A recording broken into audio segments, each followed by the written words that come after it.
You're listening to Compliance Conversations, your inside scoop on all things healthcare compliance, auditing, and coding. Now, let's get on with the show. Welcome, everybody, to another episode of Compliance Conversations. My name is CJ Wolf with Healthicity, and I'm really excited today because our guest, Dave Cardelle. Welcome, Dave. Great to see you again this morning, CJ. Thank you. I'm really excited to have Dave on the podcast because he brings a really unique perspective. We're going to look at things from a payer perspective a little bit. And Dave and I were recently at a conference together, and I just was really excited to see things from the payer perspective. I was kind of, most of my history and experiences on the provider side. And so it was great to have different perspectives in the room. And so I was really excited when Dave agreed to share a little bit with us. And Dave, before we jump into the topic we've chosen for today, we'd love to hear a little bit about yourself, and maybe, how you've arrived where you are, what you do, whatever you want to share in that regard. Great. Thanks, CJ. And thanks for having me. I'm really excited to kind of share, with your group, some of the insights on the payer side. It's something that I've been trying to do for several years now. I think it's super important for our industry. But first, a little bit about me. I'm a pharmacist by training, and I've been in the payment integrity service vendor side, basically serving all the largest health plans in the country with audit services of all kinds across the spectrum or the payment integrity continuum for probably 30 plus years. I was probably one of the first contingency-based audit vendors in that space, starting way back out of Boston with a small company after I had served on both the provider side as a pharmacist, on the payer side working for a Blue Cross Blue Shield plan, and then going out and starting my own business with a physician and another pharmacist, specifically around payment integrity. I had helped to develop some internal payment integrity programs for the first time within the payer.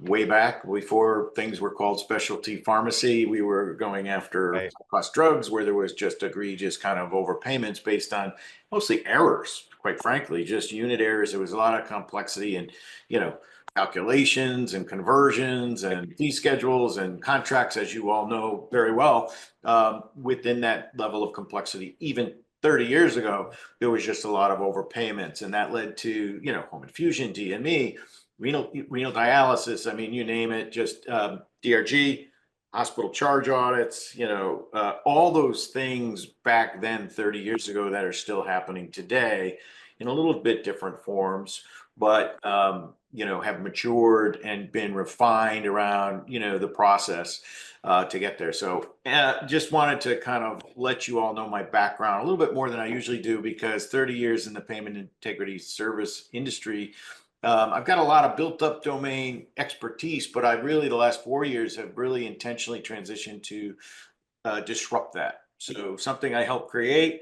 I feel that we're at the it's commoditized. We're at the place now in the industry where it's really time to share insights on both sides and get to what's mutually beneficial to both, because we speak this very rare language that not many people understand. It's so complex. So I've gone into the software side and been really focused on disrupting in a transparent way content and what health plans do to help not only providers, but health plans. So it's helping both, right? I think there's a mutual goal that we all want to get to payment accuracy for a lot of good reasons, and there's billions of dollars at stake here. It's a pretty big area of focus, but not a lot of people that speak that special language. So I think for the first time, really having both sides talk to each other can be super beneficial to both sides. And that's what I'm trying to promote, kind of where I am now at AMS as Chief Strategy Officer. And what we're trying to accomplish is really to kind of provide data insights that can only help both sides. And that's what I really enjoyed about speaking with you at the conference recently was, I completely agree. Both sides want it to be done appropriately, right? So, having worked in-house with hospitals and doctors, we just wanted to make sure the claim was clean when it went out, that it was accurate, it truly reflected the services. And what I learned at the conference was that's what payers want. They want accurate, complete information, and no one wants to have to work extra on these claims. Let's get it right the first time. So that's why I was excited to have you on, and plus you're a wonderful person. And so that was great too. So thanks for sharing that a little bit about yourself. And I hope the audience understands kind of where we're coming from. I think they do. And we thought we would talk a little bit today about DRG, and Dave has so much information that we could share in other areas, and maybe we'll do that in the future as well. But if we could, Dave, let's just start with kind of tell us a little bit the landscape of DRG, and then we can maybe get into the specifics of some of the work that you're doing. Sure. Love to, CJ. DRG is probably the first go-to that most health plans think about when they're thinking about payment integrity and audit, because these are a smaller volume of high dollar claims, obviously.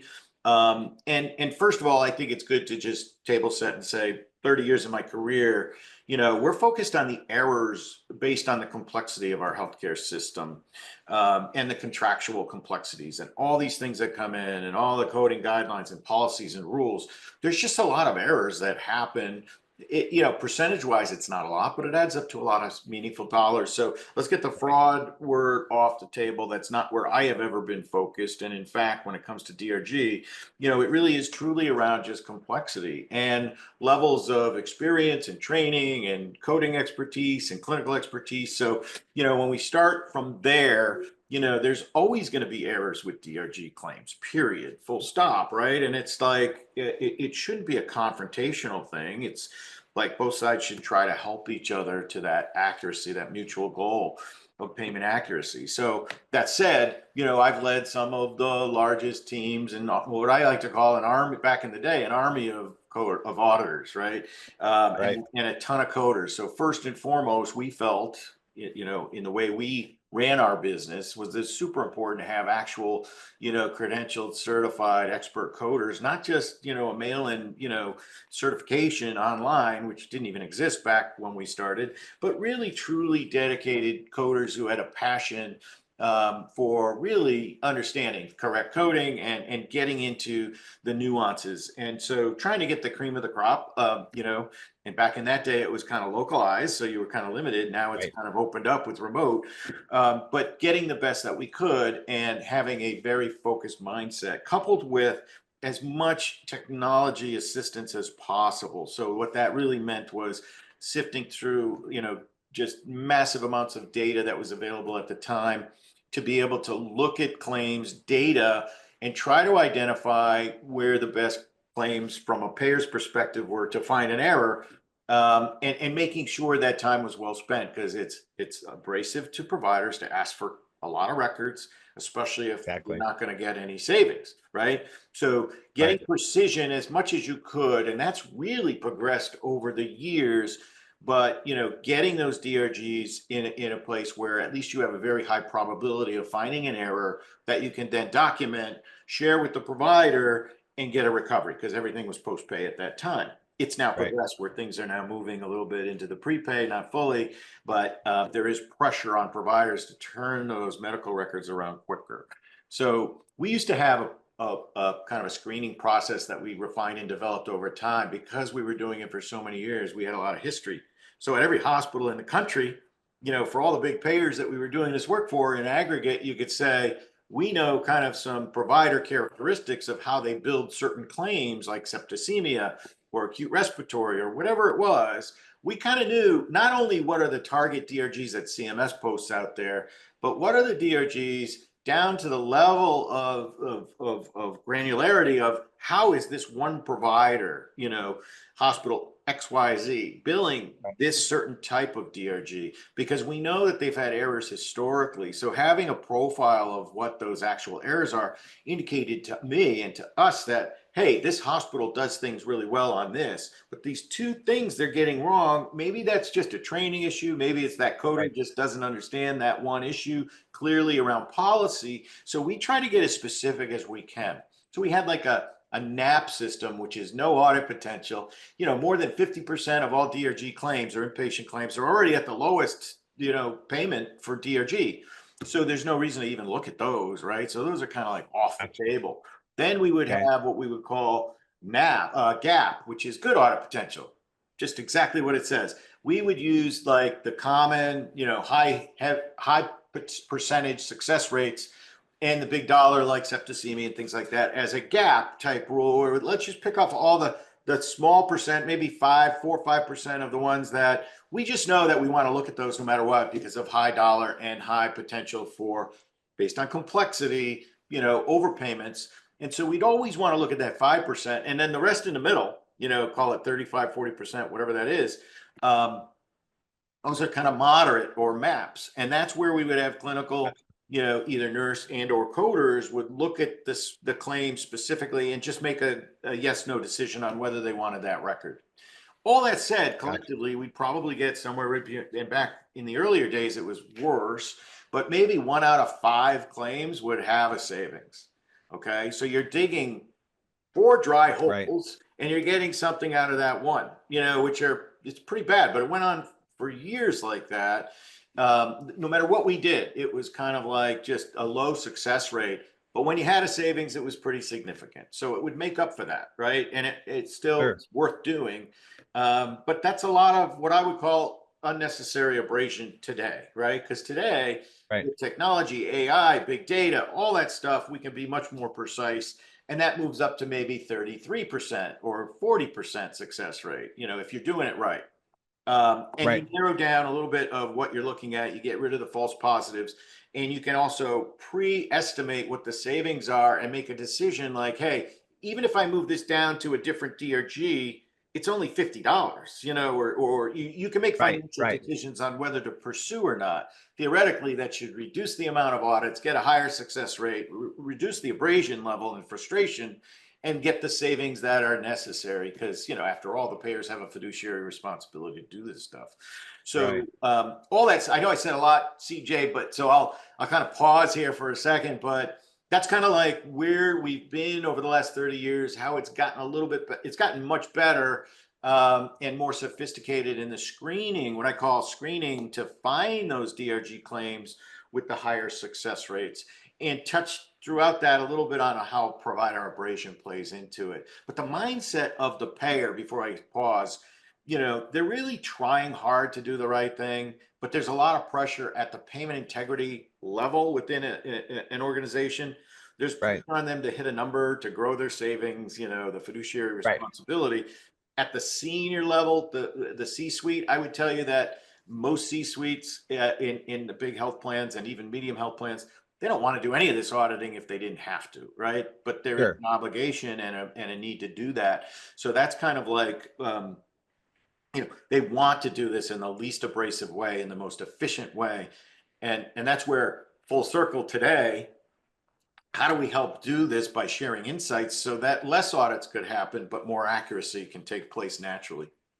Yeah, that's really great kind of level setting and background, because it kind of now brings me to my question a little bit about, so what about automation, right? And kind of an itemized bill review, audit workflow, and bringing that number down so that efficiency goes up. What are your thoughts about kind of this digital transformation, automation, those sorts of, when it comes to these itemized bill reviews? There's a lot in the last couple of years. AMS is a software company. That's something we do as well as others. And so the first thing we focused on was really the first part was the auto screening. Like, how do we really use data science, big data, and everything we know, and just make it that much better using today AI, machine learning, and all of that.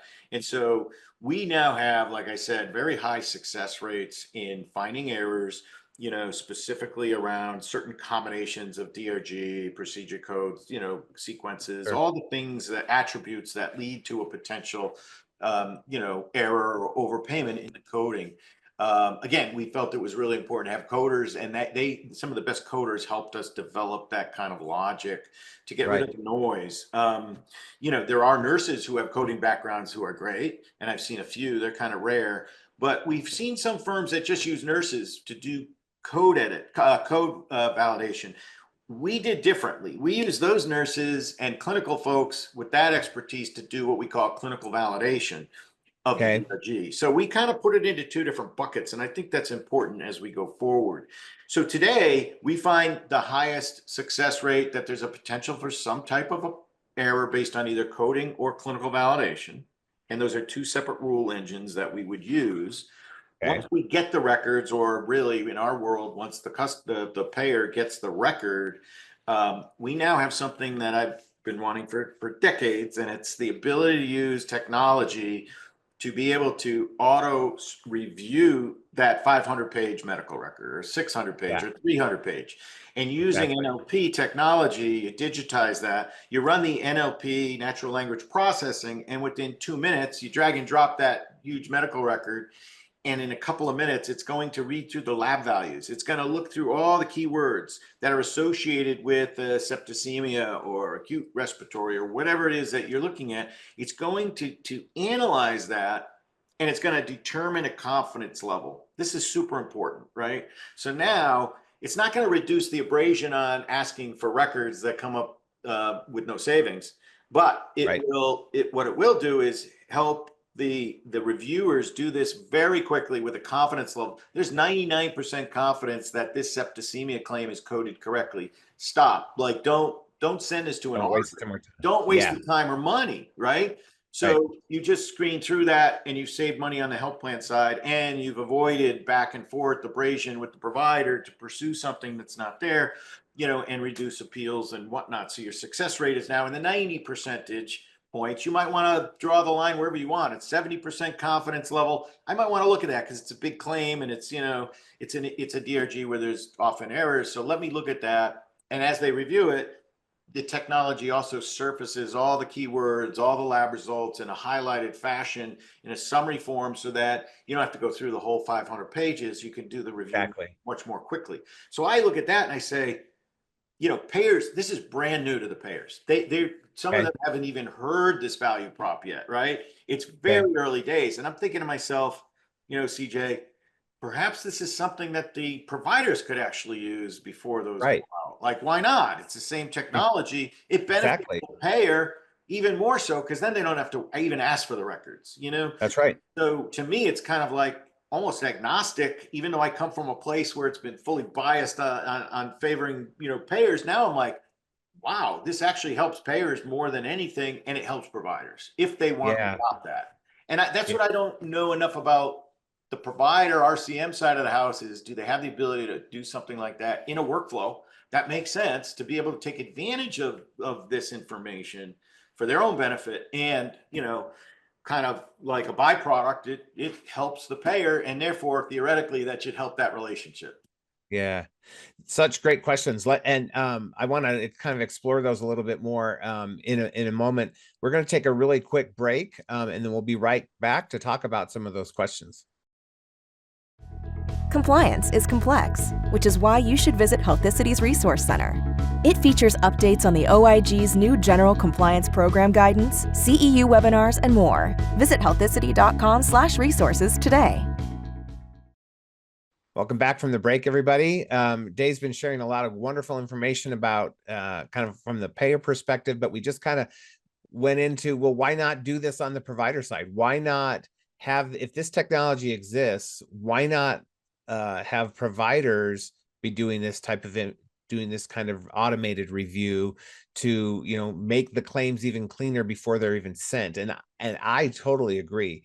I know that in my years of doing working for a lot of in-house providers, and then also as a consultant, I think this would be really valuable, because from a compliance perspective and a payment integrity perspective, we want to make sure that the claims go out clean. Of course, providers don't want to leave any legitimate money on the table, so they would probably want to see the technology also pick up some of those types of accounts. But you mentioned, let's get fraud off the table. Yes, there are people who wake up in the morning and want to cheat, and they want to be fraudsters. And I think both sides agree, let's get them out of here because they're bad for everybody. But most of the people that I work with, it's more like you were saying at the beginning, it's just complex. And, people don't have a lot of time, or they might not have the know-how or the resources or the workflow in their revenue cycle to kind of fit this in. But I think if there were some way on the provider side for them to review this because they would say, hey, let's also capture any money that's legitimately left on the table that we missed. What are your thoughts about that? Do you think that the technology has the ability to do that, or is it mostly designed to pick the ones that oh, this is, you know, coded wrong and it would cost the payer more? Yeah, that's a great question. You know, I mean, I go back so far that I was one of the first rack subcontractors in the CMS demonstration project. Wow. And that program specifically, CMS focused on unders and overs for the first time. Okay. And, you know, the industry before the rack was all just in favor of overpayments for the payer. That was their one shot at getting things back, where it was viewed that, well, providers can keep on appealing and resubmitting, and there's a lot of Right. opportunities to get underpayments, you know, but the payers really had just one shot at getting overpayments. So that was the first time that it was incorporated, and it became kind of, and there was, you know, less underpayments, I think, in general, but they're still there, right? And it's still significant, and it's still valuable. And I think that the logic is very easily, you know, expanded to be able to do that in a very balanced way. It's like with E&M, the best example is with E&M upcoding. Exactly. Well, there's the inverse of that that's naturally right sitting there that no one's looking at. I can show you all the upcoding. 10% of most, you know, physicians are upcoding E&M, okay, to their, compared to their peers. Whether supported or not is a different question. We can get into that at a different time, but there's Right. 10% or so that are undercoding, right? And so, yeah, it's easy to surface that up if you have the right analytics, the right approach, and the right kind of technology to do that and scale. Same thing with DRG. There's undercoded DRGs. Where can those things, you know? And so I think there's probably, I would imagine there's revenue cycle management focus on that already somewhere. Yeah, there But is. but never from the viewpoint of what was built for the payers to screen for payments. Maybe there's something there that we could do with our insights a little different, you know, and surface some additional opportunities for providers. But I would just say, like running an auto screener to say, hey, just early warning, you know, canary in the coal mine. These are the claims that a payer is going to ask for and request a medical record at the very least. They might ask for more, Right. but this is the core of where the money is and the problems are, with a high potential for them to ask for it. You know, Yeah. that's coming from the insights of a payer's logic versus an RCM's logic to try to get there. You know, Right. it's a little different. It's a little more Yeah. precise because it's actually what they use. Yeah, well, I was just going to say that is like, wouldn't it be great to know what the payers are going to potentially request? So in other words, you send it through the screener and it's like, yeah, you know, this small percentage of claims, the payer, you know, 99% accuracy is probably going to ask for those records. Wouldn't it be better to save everyone some time for you to look at it internally to make sure, oh, actually, yeah, we missed this, or yeah, let's not send that claim in this way. This is coded wrong, or, you know, working through that ahead of time. I can't imagine that a provider wouldn't want to know that information. So Yeah, and it's it's a self-serve turnkey software that can sit right within their organization where they can log on, and their claims data would flush through the yeah, logic, and they would flag those claims, so they would have immediate access to know what's potentially going to be requested. Wherever you insert that, whether it's pre-bill, you know, post-bill, where pre-release submission, you know, wherever you want to put right, that in right, that cycle. And I'm not as familiar with it, but I think there's a place where it could sit where they could have easy access to self-serve their own kind of review on those flag claims, early warning system, so to speak. And I think it yep, also, as a physician, you know, there's an opportunity that if we caught something early enough, that they can actually go back to the record. And if there was something that should have been documented that they missed, that they didn't document, they can amend that, right? Before right, it right, goes out. yep, So it might pick up stuff like that. And then it's totally legit if it really did happen, but wasn't documented. You know, that's the place right, to catch it. So correct. there's like, I think, a lot of value props within here as well. Yeah. And just, I don't know how well versed you are on the technology. I'm not a techie type of person, but it just, is the automation looking at certain file types, or is it looking at, like, could it pick up a PDF and do some sort of, you know, OCR recognition type of thing? Or do you have any insight on that, or is that a little Yeah. Yeah, Okay. so first it's just your billing data. If you're billing, however it's being billed, the bill's being put together, right? Okay. So we Okay. can use those basic claim elements and attributes and characteristics to run through the auto screener. But once the medical record is available, we do have the technology to be able to NLP that a PDF. It's usually a PDF format. Gotcha. Okay. And then Okay. the system in a couple of minutes, it's pretty amazing stuff. That's awesome. Yeah, a couple of minutes. We'll review that and tell you the confidence level on whether there's, supported or not to that DRG. So it's pretty slick, Wow. good stuff. Yeah. Yeah, that is really slick. Yeah. So tell me, in the little bit of time we have left, what else as far as kind of on this automation process that we might not have talked about that you might want to share? Sure. So, well, I'll give you more of a concept and maybe it's, a pipe dream, but where we're at is getting both sides to talk to each other. I think there's value. Sharing insights for the first time, I think benefits both. So why not? Why does it have to be viewed as punitive, bludgeon somebody with audits when all you have to do is share the insight and it'll save them a lot of money on auditors and cost, right? The Right. savings will go down, which is actually a good thing at the C-suite level, maybe not at the Right. payment integrity management level. So the other thing I think about, CJ, is maybe it's worth it for payers at the C-suite level to consider subsidizing some of the cost of this, technology and Right. Right. software and, Right. and knowledge and content and data insights, funding it or subsidizing part of it mutually with the provider to make it Right. affordable, available, and integrated in a collaborative way where both sides have skin in the game for the mutual benefit. So I'm kind of going a step beyond to say, I think there's a play for that. I think I know some executives in the health plans that might be really interested in some kind of concept like that. I think it Right. takes a large enough health system that wants to do that, where there could be some meaningful results, to want to collaborate in this unique way. And to me, that would be just so exciting, right? To get both sides willingly wanting to contribute to a collaborative effort to get things right the first time by sharing this kind of Yeah. technology. Yeah, I agree. Do you see that working at like at some sort of like a beta testing level, like you said, like you find one provider who might be interested and one payer, or is it multiple payers and one provider? Like, how do you see that happening? I think beta, we do a minimally viable product. It's already there, but we do a beta with one willing provider who really wants to, get engaged and collaborate, and one payer. And I'm sure I can find the payer.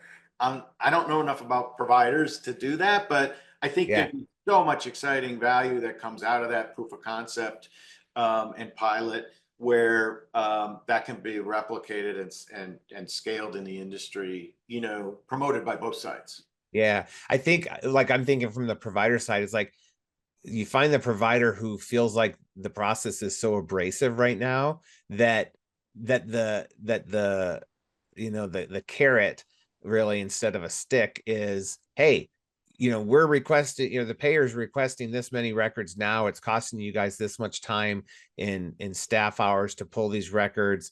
What if we could potentially reduce that by, we have confidence in this process, showing you up front that these are the ones we're likely to request.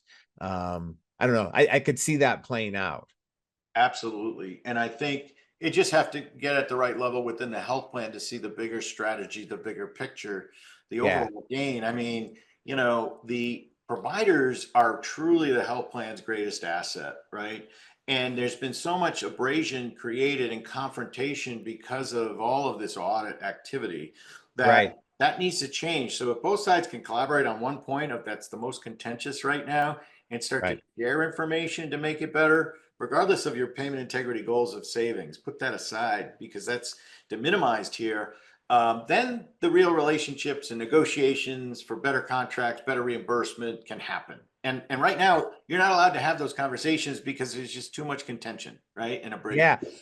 And that's what I was going to say is like, is there just so much mistrust that it's like, who's going to take the first step forward, Right. But Right. it's like, I feel like you take that first step forward and the walls will start coming down. It makes me think of, the story during World War I when, you know, the soldiers were on the front and it was Christmas Eve or Christmas Day, and they all put their guns down and they went out and, you know, they sang together and they enjoyed the Yeah. day.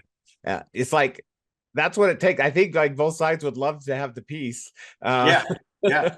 Hey, Christmas is coming. The holidays are coming. We're at an inflection point because of technology, right? Like none of this could have Right. happened without technology. So instead of just status quo, technology's here and improving things. Why don't we think about it a little bit broader and say technology can actually, you know, drive the inflection point for things to really change in a dramatic way for the first time. Yeah, I love that. I love that. Well, Dave, this has been awesome. Any other last minute thoughts or comments that, or, you know, parting shots or anything that you'd like to share before we kind of close out today? Boy, I really enjoyed it. Short conversation, but I've got like a million of these little like pet peeves and areas of kind of insights in other areas that are really key in our industry. That there's more to this story, you know, like itemized bill reviews. Like there's mandates Yeah. out there to review every claim over $100,000 or $50,000 prepay for not separately reimbursable or unbundled items. You know, we have technology now that can do that in 2 minutes, right? So Wow. there's all these other things that technology can do that I'd love to share with you. If you and your audience wants to do more of these, I'd love to do them. This was fun. Yeah, I do. I appreciate that. And I think we'll probably take you up on that because, you know, in preparing to talk today, you and I, you know, we threw some ideas back and forth and you had a lot of other great, really specific ideas. I latched on to the DRG, but you got things about medical devices and, you know, you're a trained pharmacist and, you know, transparency and E&M. And so maybe we can come back. I like the idea of maybe having like a payer perspective on the podcast, and we could make that more of a long running type of angle on all these Excellent. topics. So thank That you sounds so great. much, Dave. Thank Yeah, you. and thanks to all of our listeners for listening to another episode. As usual, we invite you to share with us other topics that you want to hear about. And if you're aware of speakers, we'd love to hear from our audience on who they might recommend as a speaker. So again, thanks everyone for listening. And until next time, take care.